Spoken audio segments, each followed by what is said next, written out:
வணக்கம் மக்களே, இன்றைக்கி நான் ஒரு சிம்பிளாக ஒரு புடலங்காய் சாம்பார் செஞ்சு காமிக்க போகிறேன். ஏன்னா இன்றைக்கி காய் எதுவுமே இல்லை, சரி புடலங்காய் மட்டும் இருந்துச்சு, அதை வச்சு சாம்பார் செஞ்சிடலான்னு சொல்லிட்டு செஞ்சிட்ருக்கிறேன். இப்போ ஒரு சின்ன புடலங்காய் பாசிப்பருப்பு ஒரு 50 கிராம் வறுத்துட்டு அது கூட ஒரு 2-3 தக்காளி வேக வச்சுருக்கிறேன். புடலங்காய் தோல் லைட்டாக சீவிட்டு சின்ன சின்னதாக கட் பண்ணி அது கூட ஒரு 10 சின்ன வெங்காயம் உரித்து வச்சுருக்கேன் சாம்பாருக்கு. மசாலா அரைக்கிறதுக்கு கொஞ்சம் தேங்காய், சீரகம், சின்ன வெங்காயம், ஒரு பல் பூண்டு இதை அரைச்சி வச்சுக்கோங்க. இப்போ பருப்பு நல்லா வெந்துருச்சு, பருப்பு தக்காளியும் இதை நல்லா கடைஞ்சி விட்டுக்கிறேன். எல்லாமே எல்லா காய்கறியும் போட்டு செய்கிறதுக்கு இப்படி ஒரு டைம் எப்போயாச்சும் செஞ்சு பாருங்கள், நல்லாயிருக்கும். இப்போ பருப்பு வெந்து கடைஞ்சி வச்சுருக்கோங்களே, அதில் புடலங்காய் சேர்த்துக்கிட்டேன். புடலங்காய் ஒரு 10 சின்ன வெங்காயம் சேர்த்துருக்கேன்.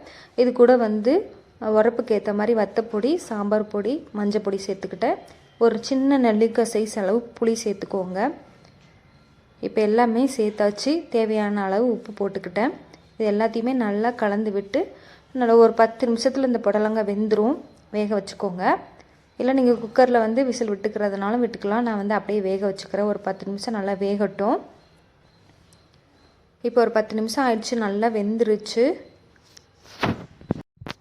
இப்போ இதில் கொஞ்சம் கொத்தமல்லி இலை சேர்த்துருக்குறேன். அதுக்கப்புறம் அரைச்சி வச்ச தேங்காய், சீரகம், சின்ன வெங்காயம் இந்த விழுதை சேர்த்துட்டேன். இப்போ இதுக்கு தாளிப்பு ரொம்ப முக்கியம். இந்த தாளிப்பு தான் இந்த குழம்புக்கு ரொம்ப சுவை கொடுக்கும்.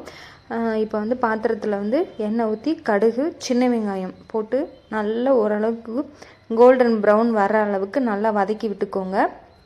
இப்போ தேங்காய் ஊற்றுனதுக்கப்புறம் ஒரு 2-3 நிமிஷம் கொதிச்சா போதும்.